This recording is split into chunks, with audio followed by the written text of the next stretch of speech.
ایسے معاملات کی جانب لے جائے جو حرام ہے،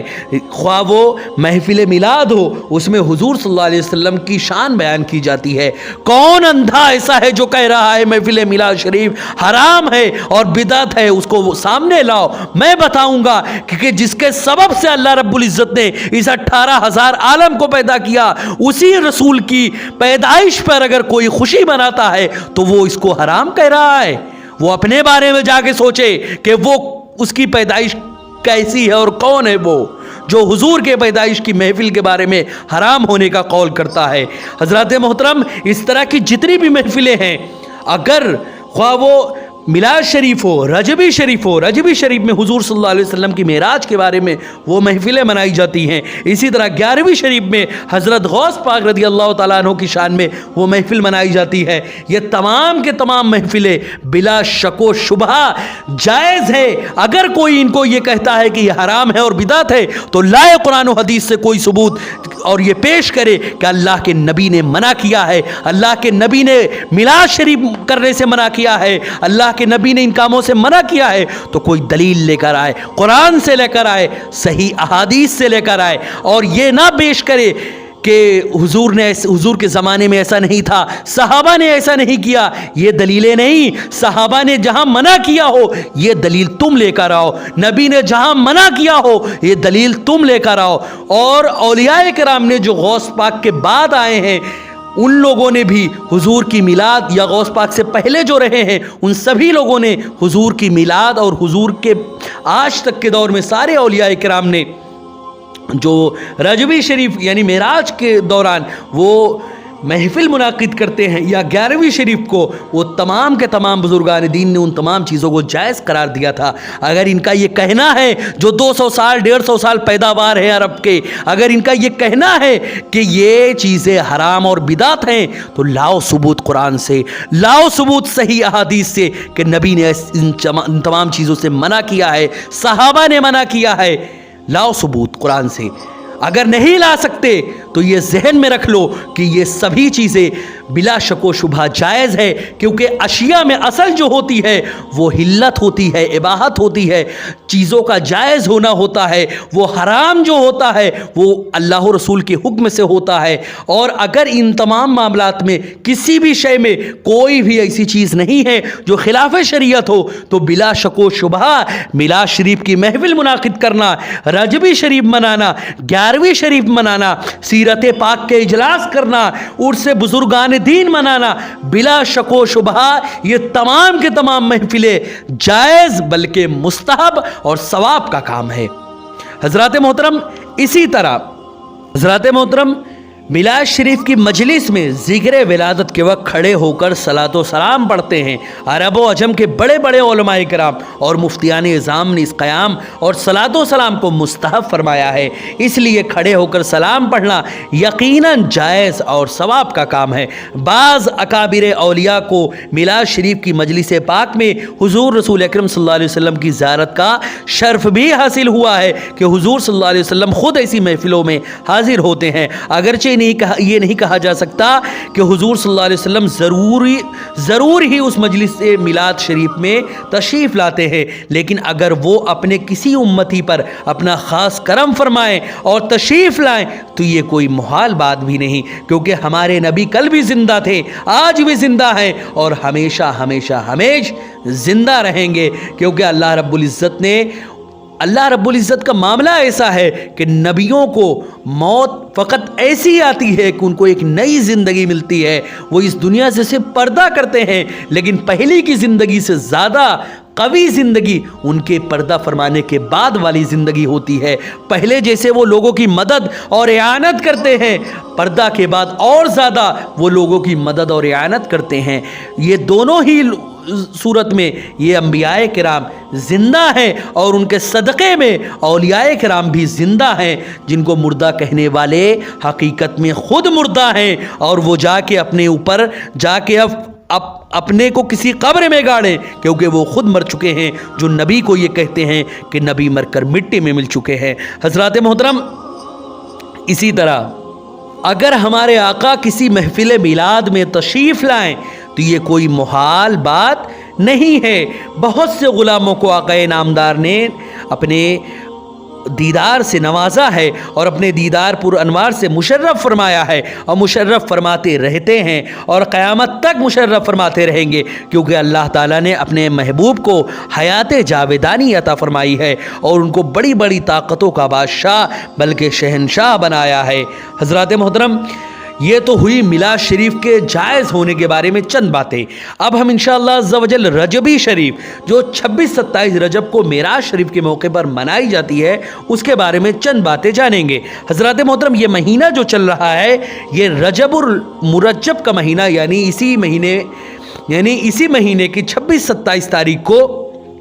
ہمارے آقا و مولا حضور رسول اکرم صلی اللہ علیہ وسلم کو معراج شریف کے شرف سے نوازا گیا تھا۔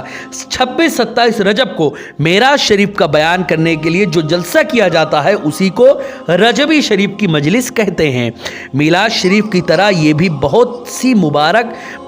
ہی مبارک جلسہ ہے، اور اس جلسے کو کرنے والے اور حاضرین و سامعین سب ثواب کے مستحق ہیں۔ ظاہر ہے کہ حضور رسول اکرم صلی اللہ علیہ وسلم کے فضائل و کمالات اور ان کے معجزات میں سے ایک بہت ہی عظیم الشان معجزہ یعنی معراج جسمانی کا ذکر جمیل کس قدر خداوند جلیل کی رحمتوں اور برکتوں کے نزول کا باعث ہوگا۔ اس لیے مسلمانوں کو چاہیے کہ زیادہ سے زیادہ تعداد میں اور بڑے سے بڑے اہتمام کے ساتھ اس مجلس خیر و برکت کو منعقد کرے اور ذکر معراج سننے کے لیے کثیر تعداد میں حاضر ہو کر انوار و برکات کی سعادتوں سے سرفراز ہوں، اور اس مقدس رات میں نوافل پڑھ کر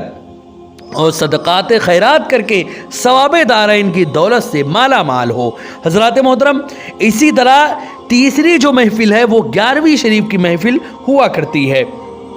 حضرات محترم، 11 اور 12 ربیع الاخر کو حضرت غوث اعظم سیدنا شیخ عبد الجیلانی رحمۃ اللہ علیہ کے فضائل و مناقب اور آپ کے کرامات کو بیان کرنے کے لیے یہ جلسہ منعقد کیا جاتا ہے۔ حدیث شریف میں ہے کہ صالحین کے ذکر کے وقت رحمتوں اور برکتوں کا نزول ہوا کرتا ہے، لہٰذا یہ جلسے بھی جائز اور بہت ہی بابرکت ہیں، اور بلا شبہ یہ سبھی مجلسیں کو اٹینڈ کرنا اور ان کو منعقد کرنا یہ سبھی کام ثواب کے کام ہیں۔ حضرات محترم، ان جلسوں میں حضور رسول اکرم صلی اللہ علیہ وسلم کے فضائل اور آپ کی مقدس سیرت اور اتباع سنت و شریعت اور محبت رسول کا بیان ہوا کرتا ہے۔ میلاد شریف کی طرح یہ جلسے، یعنی جو آپ لوگوں نے دیکھا ہوگا جلسے منعقد کیے جاتے ہیں،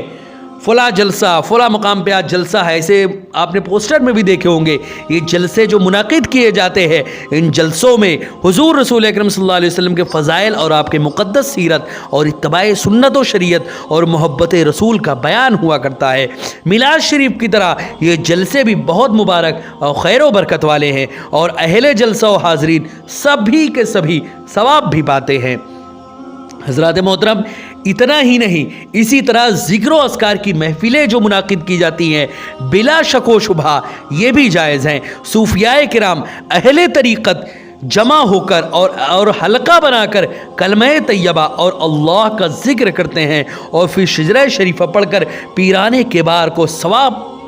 پہنچاتے ہیں۔ ان حلقوں کی فضیلت اور عظمت کا آخر کیا کہنا، ان ذکر کے حلقوں کو حدیث میں جنت کا باغ بھی کہا گیا ہے۔ اسی طرح دوسرے صحابہ کرام اور اولیاء اعظام کے تذکروں کو مجلسیں منعقد کرنا بھی جائز ہے، مگر یہ ضروری ہے کہ ان سب مجلسوں میں روایت صحیحہ ہی بیان کیے جائیں، غیر ذمہ دار لوگ نہ واعظ کہلایا جائے نہ غلط روایتوں کو بیان کیا جائے، ورنہ ثواب کی جگہ عذاب کے سوا اور کچھ بھی نہیں ملے گا۔ حضرات محترم، یہ بات ہمیشہ ذہن نشی رکھے کہ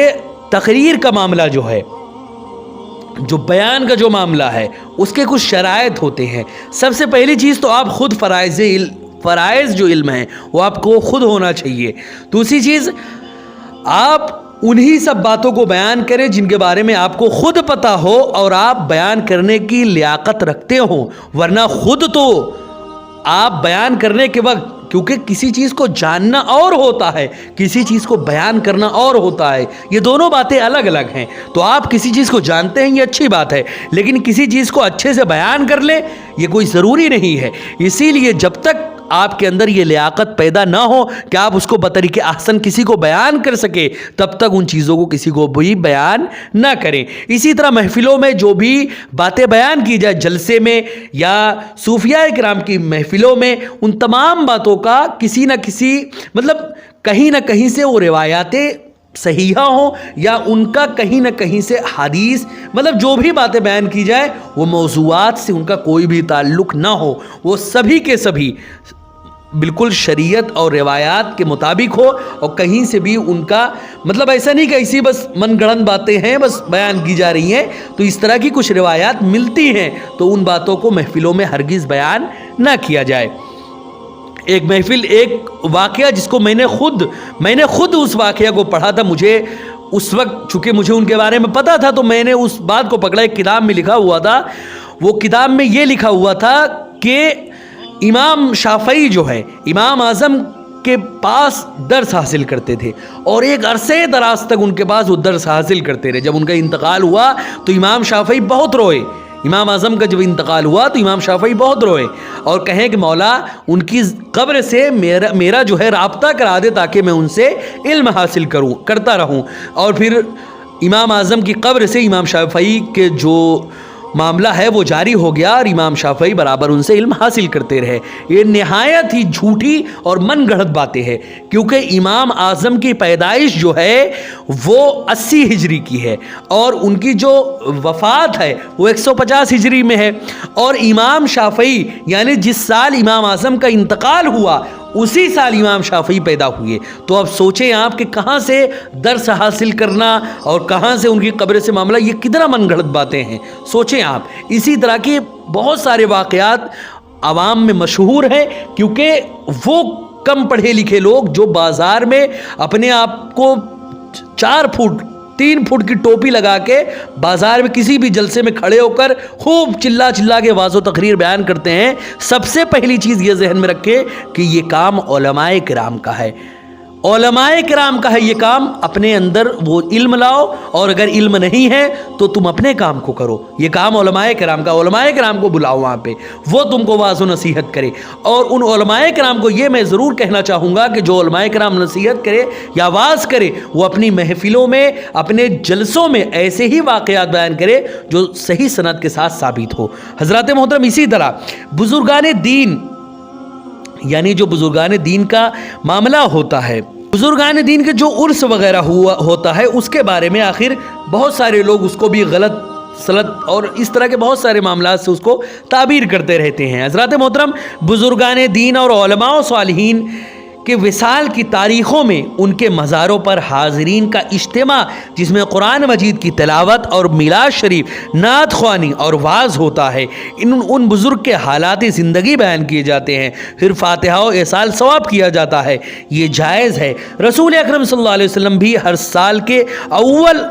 یا آخر میں شہدائے احد کے مزاروں کی زیارت کے لیے تشریف لے جایا کرتے تھے۔ ہاں یہ ضرور ہے کہ عرسوں کے زمانے حال کے خرافات اور لغویات چیزوں سے پاک رکھا جائے، جاہلوں کو ناجائز کاموں سے منع کیا جائے۔ منع کرنے سے بھی اگر وہ باز نہ آئے تو ان ناجائز کاموں کا گناہ ان کے سر پر ہوگا۔ ان لغویات و خرافات کی وجہ سے عرس کو حرام نہیں کہا جا سکتا۔ ناک پر مکھی بیٹھ جائے تو مکھی کو اڑا دینا چاہیے، ناک کاٹ کر نہیں پھینک دینی چاہیے۔ حضرات محترم، یہ چند باتیں تھیں جو ابھی آپ نے سماعت کی۔ السلام علیکم ورحمۃ اللہ وبرکاتہ۔